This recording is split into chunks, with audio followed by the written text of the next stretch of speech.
So good evening students, welcome to Prarambh SSC. और आज की इस मैथमेटिक्स क्लास का हमारा टॉपिक है प्रोबेबिलिटी। प्रोबेबिलिटी को हम हिंदी में प्रायिकता के नाम से जानते हैं। फॉर एग्जांपल आपके जैसे अभी मॉक टेस्ट होते हैं, है ना। अब आप जितने भी स्टूडेंट्स हैं, टोटल 17 की स्ट्रेंथ है। अब मुझे देखना है कि नेहा की फर्स्ट आने की प्रोबेबिलिटी क्या है, कि नेहा की फर्स्ट आने की प्रायिकता प्रोबेबिलिटी क्या है। तो नेहा एक ही है, नहीं दो नेहा हमारे यहाँ, बट हम नेहा राठौर की बात कर रहे हैं। तो नेहा एक है, तो 1 अपॉन टोटल कितने हैं 17, तो 1 अपॉन 17 उसकी प्रोबेबिलिटी 1/17, ठीक है। और बॉयज़ अगर मैं बोलूँ कि गर्ल्स की फर्स्ट आने की प्रोबेबिलिटी कितनी है, तो आपको पहले ये देखना होगा कि गर्ल्स कितनी है total, girls dividing by total outcomes, कि टोटल कितने हैं 17 और गर्ल्स कितनी है 9 है, तो 9 upon 17। This is called probability, प्रायिकता। बहुत ही ज़्यादा इंटरेस्टिंग टॉपिक है जिसमें हम डेली लाइफ के एग्जाम्पल्स के साथ पढ़ते हैं। तो देखते हैं, चलो पहले थोड़ा सा हम ये देखते हैं, डेफिनेशंस देखते हैं पहले थोड़े से। क्या हो गया, ओके। एक्सपेरिमेंट क्या होता है? An operation which can produce some well defined outcomes is called an experiment. मतलब एक ऐसा काम जो कोई वेल डिफाइंड आउटकम प्रोड्यूस करे, that is called experiment.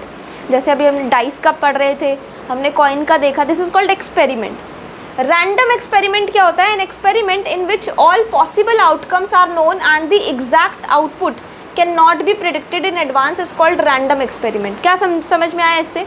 Random experiment का मतलब क्या हो गया? जिसके आउटकम्स प्रिडिक्ट नहीं कर सकते, आप पहले से प्री प्रिडिक्ट नहीं कर सकते। Examples of performing a random experiment. Random experiment के एग्जाम्पल्स देखो क्या है। जैसे सिक्का है, तो मैं ये तो नहीं बता सकती हाँ हेड ही आएगा, नहीं ना, प्रोबेबिलिटी है, तो this is called random experiment. Rolling an unbiased dice. Unbiased का मतलब क्या होता है कि एकदम सेम है दोनों, ठीक है। दो समान डाइस को अगर रोल कर रहे हैं तो मुझे नहीं पता क्या नंबर आएगा, है ना। टॉसिंग अ फेयर कॉइन, एक बिल्कुल फेयर कॉइन है, उसको टॉस कर रहे हो तो नहीं पता क्या आएगा। Drawing a card from a pack of A well shuffled cards, shuffled cards हैं उसमें से एक कार्ड निकाल रहे हैं। Picking up a ball of a certain colour from a bag containing balls of different colours. समझ आ रहा है? इससे ज़्यादा कुछ नहीं है, इससे ज़्यादा कुछ नहीं है इसमें, ये 4 चीज़ें।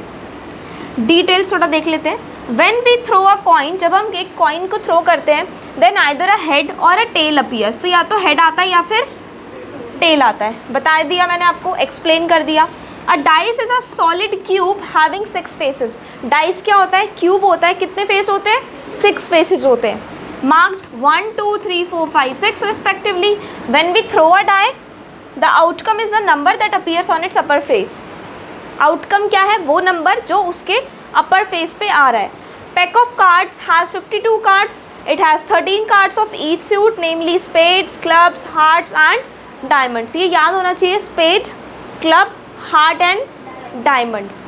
Cards of spades and clubs are black cards, spade and clubs are black cards, heart and diamonds are red cards.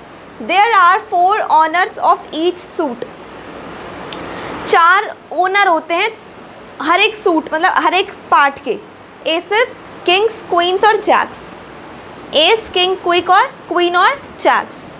These are called the face cards. इनको हम फेस कार्ड के नाम से भी जानते हैं क्योंकि इस पर ना ड्राइंग बनी होती है, फेस की ड्राइंग होती है ना इस पर, तो इनको हम फेस कार्ड के नाम से भी जानते हैं। तो फेस कार्ड से क्वेश्चन आ जाए तो उसका मतलब ये है, समझ लिया। सैम्पल स्पेस क्या होता है? When we perform an experiment, जब हम कोई एक्सपेरिमेंट करते हैं, then the set S of all possible outcomes is called the sample space.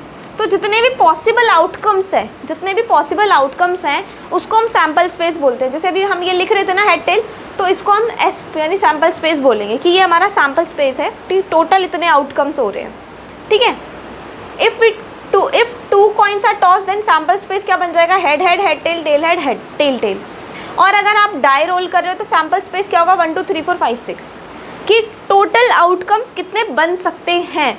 जो पूछा है वो नहीं है सैम्पल स्पेस, वो इवेंट होता है। वो क्या होता है? जो पूछा है वो क्या होता है? इवेंट। और जो टोटल बन रहे हैं उसमें कितने आउटकम्स बन रहे हैं उसको हम सैम्पल स्पेस के नाम से जानते हैं, right. Event, any subset of a sample space is called an event. अब सबसेट क्या होता है कि इसमें से कोई चीज़ निकाल रहे हो, that is called subset. Set पूरा, सब मतलब उसके अंदर का पार्ट, ठीक है। जैसे हेडिंग होती है, सब हेडिंग होती है, उसके अंदर की heading, similarly subset. Probability of an occurrence of an event क्या होगी, let S be the sample space and E be event. हम मान लेते हैं सैम्पल स्पेस को हम एस से डिनोट कर देते हैं और इवेंट को ई से। Probability of in event, probability of an event क्या होती है, number of events upon number of sample space. Event कितने हैं, क्या पूछ रहा है वो, किसकी प्रोबेबिलिटी निकालनी है, वो ऊपर लिख देना और डिवाइड में क्या लिख दोगे, टोटल सैम्पल स्पेस कितने हैं आपके, ठीक है। प्रोबेबिलिटी का जो रिजल्ट आता है वो सैम्पल स्पेस जो होगा वो 1 होगा। इसका मतलब है जो प्रोबेबिलिटी होती है वो 1, मतलब अगर पूरी सैम्पल स्पेस है कि अगर ऐसे कर दूं मैं कि इन सब की, अगर इन सब की पूछ रहा है कि 1 to 6 आने की प्रोबेबिलिटी बताओ क्या है, तो क्या होगी 6/6 क्या होगा 1। तो probability of sample space, sample space की जो प्रोबेबिलिटी होती है वो तो 1 होती है, यानी जो चीज़ जितने आउटकम्स बन रहे हैं उसी से प्रोबेबिलिटी निकालनी, तो उतनी डिवाइडिंग बाय सेम नंबर तो क्या आएगा 1 ही आएगा। उसके बाद प्रोबेबिलिटी ऑफ एन इवेंट, किसी इवेंट की प्रोबेबिलिटी 1 से छोटी होगी और 0 से बड़ी होगी। अगर किसी की प्रोबेबिलिटी 0 आ रही है तो वो नॉट डिफाइंड है, वो नल है। मतलब 0 मतलब कोई है ही नहीं। बोल रहे हैं कि बताओ 7 आने के चांसेस कितने हैं, अगर मैं एक डाइस को रोल कर रही हूँ तो 7 आने का कोई चांस है, नल, कोई चांस नहीं है। For any event A and B we have P A union B is equal to P A plus P B minus P A intersection B. इसको हम यू बोलते हैं, यानी यूनियन, इसको हम बोलते हैं इंटरसेक्शन। ये वाला पोर्शन आपका थोड़ा वेन डायग्राम में मैं कवर करूँगी। रीजनिंग का जो टॉपिक चल रहा है ना अभी, पेपर फोल्डिंग कटिंग के बाद वाला जो टॉपिक है वो है वेन डायग्राम। वेन डायग्राम में आपका ये वाला टॉपिक कवर हो जाएगा कि ये क्या होता है, ये फॉर्मूला, ठीक है। चलिए तो क्वेश्चन शुरू करते हैं हम इसी के साथ। फर्स्ट क्वेश्चन क्या बोल रहा है, देखो, इन अ थ्रो ऑफ ए कॉइन, एक कॉइन की बात हो रही है, find the probability of getting a head.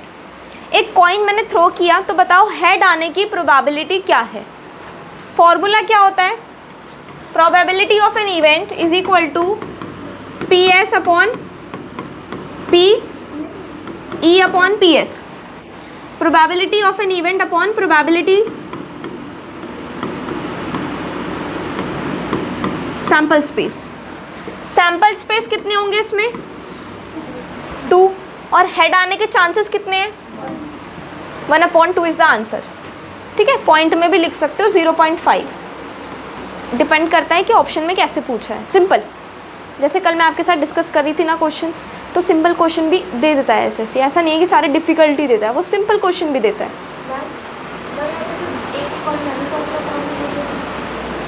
But coin तो एक ही है, लेकिन आउटकम्स कितने हैं, हेड और टेल, 2 आउटकम नहीं है। क्वेश्चन नंबर 2 देखेंगे। 2 unbiased coins are tossed. What is the probability of getting at most 1 head?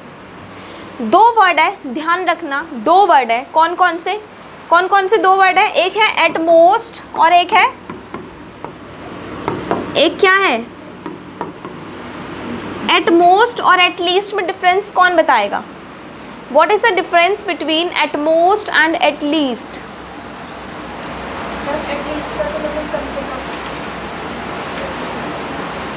और एट मोस्ट का ज़्यादा से ज़्यादा। देखो, unbiased coin also known as fair coin, unbiased coin को आप फेयर कॉइन के नाम से भी जानते हो, where the probability of landing on heads is exactly equal to the probability of landing on tail. मतलब किसी कॉइन में कोई गड़बड़ ना की हो कि जो हेड है वही आएगा, हेड आएगा टेल आएगा, कोई दिक्कत नहीं है, बिल्कुल सही कॉइन है। अब यहाँ पर हमारा सैम्पल स्पेस क्या बनेगा, कह रहा है ज़्यादा से ज़्यादा 1 हेड होना चाहिए, एट मोस्ट 1 हेड होना चाहिए बस।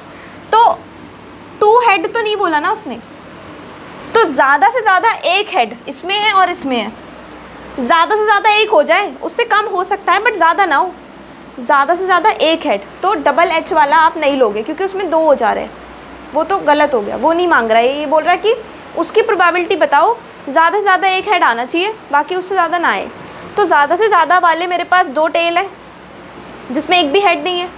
फिर है मेरे पास HT और फिर TH, यानी 3 अपॉन टोटल सैम्पल स्पेस कितने का बन रहा है, 4 का, तो 3/4 इज द आंसर। क्योंकि हेड नहीं होगा तो चलेगा, एट मोस्ट में अगर हेड नहीं भी होगा तो चलेगा, ठीक है, एट लीस्ट में नहीं चलेगा। एट लीस्ट अगर बोले ना, एट लीस्ट 1 हेड आना चाहिए, एट लीस्ट 1 तो आना ही चाहिए, तो ये नहीं आएगा, फिर ये वाला आ जाएगा कि एट लीस्ट 1 तो आ ही गया, ज़्यादा भी आ गया। उस एट लीस्ट में कम वाला नहीं चलेगा और एट मोस्ट में ज़्यादा वाला नहीं चलेगा। समझ रहे हो? एट मोस्ट मतलब ज़्यादा से ज़्यादा एक हो बस, एट लीस्ट मतलब कम से कम एक तो हो ही। समझ गए? Question number 3, an unbiased die is tossed, find the probability of getting a multiple of a multiple of 3। कि मैंने ना एक डाइस को टॉस किया, तो 3 के मल्टीपल आने के चांसेस बताओ। 1/3 कैसे? अच्छा, पहले हमें क्या निकालना है, सैम्पल स्पेस निकालना है। सैम्पल स्पेस क्या बनेगा, 1 2 3 4 5 और 6, मतलब 6। फिर इवेंट निकालोगे तो क्या बोल रहा है ये, मल्टीपल ऑफ 3। इसमें से 3 का मल्टीपल एक तो 3 है और एक 6 है, यानी 3 के टेबल में आने वाले नंबर कितने हैं, कितने हैं, 2। तो 2/6 इज इक्वल टू 1/3। समझ गए? ठीक है, तो ये ऐसे होते हैं ये वाले क्वेश्चंस। हाँ, an unbiased die is tossed, एक डाइस उछाला है आपने, तो आपको 3 के मल्टीपल्स की प्रोबेबिलिटी बतानी है। तो 3 के मल्टीपल होते हैं 3 और 6, 3 के टेबल में 3 आता है और 6 आता है, पर डाइस में तो नहीं आता 9। आगे समझ? क्वेश्चन नंबर 4 देखेंगे। In a simultaneous throw of a pair of dice, simultaneous मतलब एक साथ, इस वर्ड का मतलब क्या होता है, एक साथ। आज ही बताया ना। एक डाइस उछाला, फिर एक और डाइस उछाल दिया साथ ही में, तो find the probability of getting a total more than 7। तो मुझे बताओ कि जब मैं उनका टोटल करूं तो 7 से ज़्यादा आए, उसकी प्रोबेबिलिटी क्या है। सैम्पल स्पेस कितने होते हैं, 2 डाइस में सैम्पल स्पेस कितने होते हैं, 36 होते हैं 2 डाइस में। 36 जो नंबर्स हमने लिखे थे ना अभी यहाँ पर,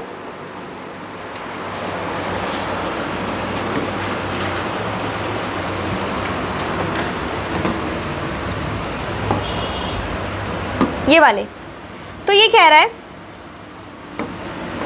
क्या कह रहा है, इन नंबर्स में से बताओ कितने इवेंट ऐसे होंगे जिनको मैं जब जोड़ दूं तो 7 से ज़्यादा नंबर बने। जैसे इस वाली रो में तो 7 से ज़्यादा किसी का नहीं बन रहा, लास्ट ये है 6 + 1 7, 7 से ज़्यादा तो नहीं बन रहा। 2 1 2 2 2 3 2 4 2 5 2 6 बनेगा, कितने बन गए, 1। इसमें बनेगा 2, इसमें 3 बन जाएंगे और इसमें बन जाएंगे 4। तो कितने हो गए, 4 3 7 8 9 10, कितने हो गए टोटल। समझ आया नहीं आया क्वेश्चन, आया समझ? आप लिख के करोगे तो हो जाएगा, ये लिख के बताऊं।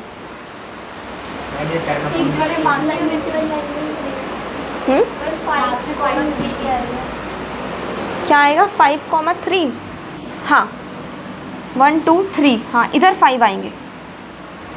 2 6 8 5 2 7 3 1 4 5 6 4 5 6 7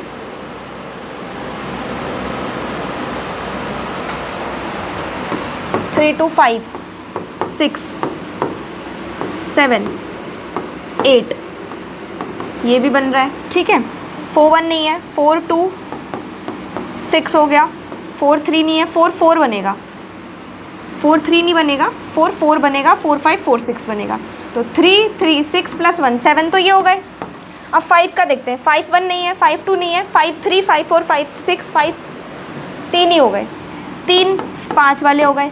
6 1 नहीं है, 6 2 है, 5 नीचे हो गए, तो 5 + 3 8, 8 + 7 15 है टोटल। कितने? टोटल 15 ऐसे आउटकम्स हैं जिनको अगर मैं ऐड कर दूं तो नंबर 7 से बड़ा ही बनेगा। तो प्रोबेबिलिटी कितनी हो जाएगी? 15/36। 15/36 which is divisible by 3। 3 5 = 15, 3 12 = 36। Probability कितनी बन गई? 15 मेरे ऐसे आउटकम्स आ रहे हैं, तो 15/36 is equal to 3 5 = 15, 3 1 = 3, 3 2 = 6, 5/12 is the correct answer. ठीक है, बट वही है कि अगर एक भी आउटकम छोड़ दिया तो फिर आंसर गलत। आप इसको 16 लिख दोगे, 14 लिख दोगे, 10 लिख दोगे, 12 लिख दोगे, तो वो ध्यान से देखना है आपको। ठीक है,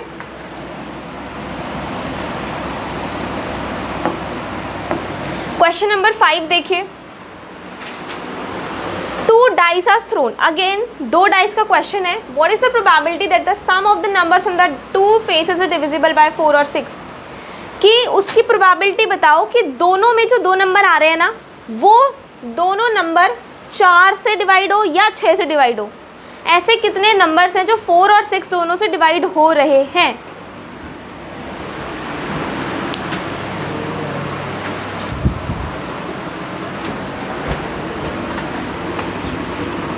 इसके आउटकम्स क्या हो गए? 1 1 1 2 1 3 1 4 1 5 1 6 2 1 2 2 2 3 2 4 2 5 2 6। पहले आपको ये लिखना है रजिस्टर में सबको।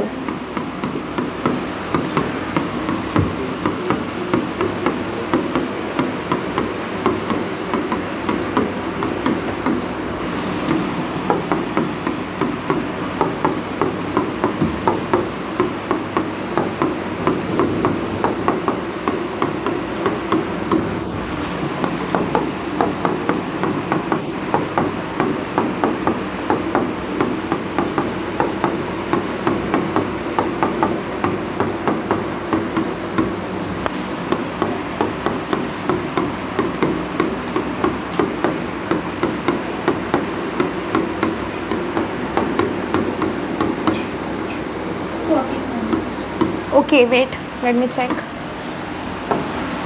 देखो, आपको ये देखना है कि जब मैं इन नंबर को प्लस कर रही हूँ तो वो 6 या 4 से डिवाइड हो रहा है या नहीं हो रहा। जैसे 1 1 2 छोटा नंबर है, 3 4 ये हो रहा है 4 से डिवाइड।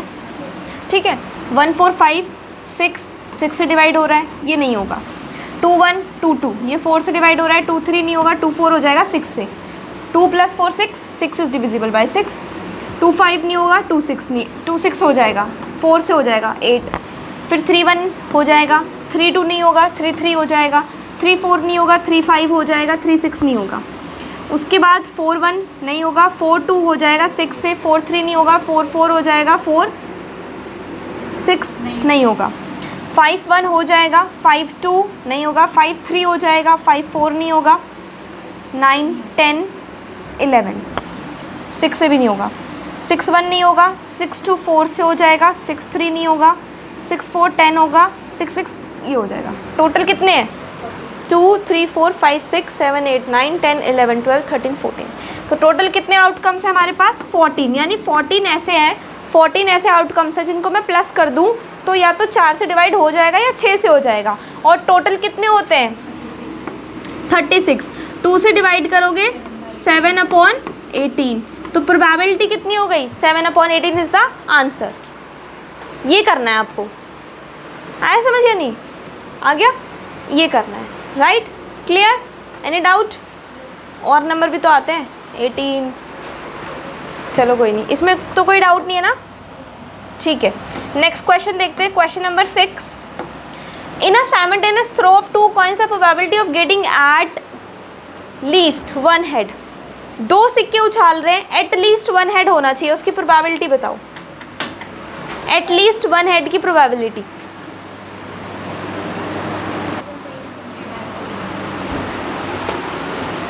ये क्वेश्चन अभी मैंने एक्सप्लेन किया था आपको। इसके आउटकम्स बन जाएंगे head head, head tail, tail head.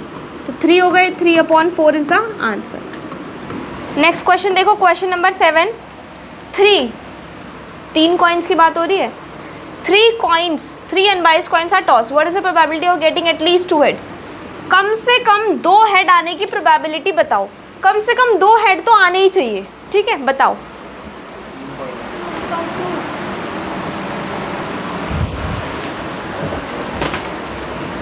Three coins के लिए 8 आउटकम्स, कैसे? Head head head, head tail head, tail head head, head head tail, tail tail tail, tail head tail, head tail tail और tail tail head. तो इसमें से at least 2 head वाला जो है वो ये है, 1 2 3 4। ये नहीं है, ये नहीं है, ये नहीं है, ये नहीं, क्योंकि इसमें एक हेड आ रहा है और इसमें एक भी नहीं आ रहा। तो 4/8 will be equal to 1/2 which is the answer, right. Next question देखते हैं, question number 8।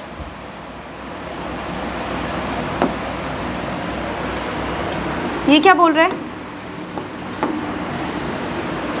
3 coins are tossed, what is the probability of getting at most 2 heads? At most 2 head मतलब ज़्यादा से ज़्यादा 2 ही होने चाहिए। ज़्यादा से ज़्यादा 2 वाले कितने आउटकम्स होंगे? 3, टोटल 8, तो 3/8 इज द आंसर, ठीक है ना।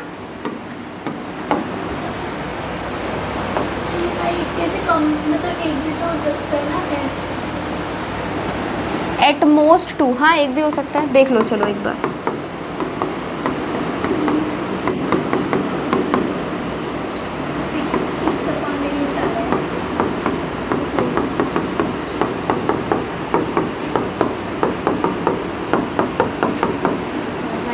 एट मोस्ट ज़्यादा से ज़्यादा 2 ही होने चाहिए, 1 2 3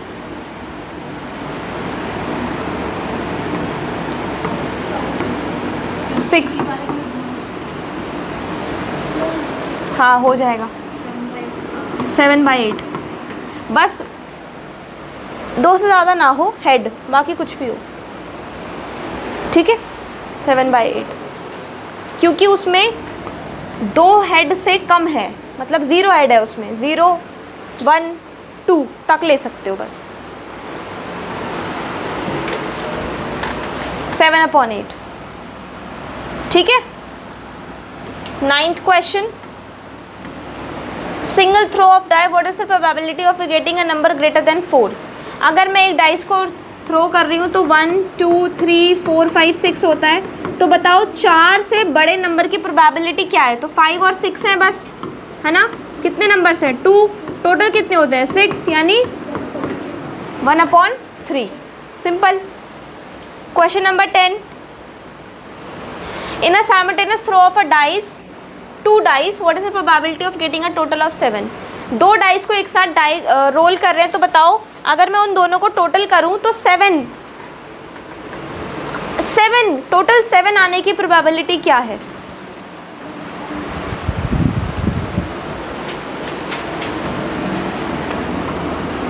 वन 6 2 5 3 4 4 3 5 2 6 1। ये 6 ऐसे आउटकम हैं जिनका टोटल करके 7 आता है। 6/36, 1/6 इज द प्रोबेबिलिटी। कोई कैलकुलेशन ही नहीं है इसमें, है ना। हो गया। Question number 11, what is the probability of getting a sum 9 from 2 throws of a dice. अब ये पूछ रहे हैं 9, जब मैं टोटल करूँ तो 9 आ जाए, उसकी प्रोबेबिलिटी बताओ। चलो ये क्वेश्चन करते हैं, और आज की क्लास में इतना ही। Thank you so much.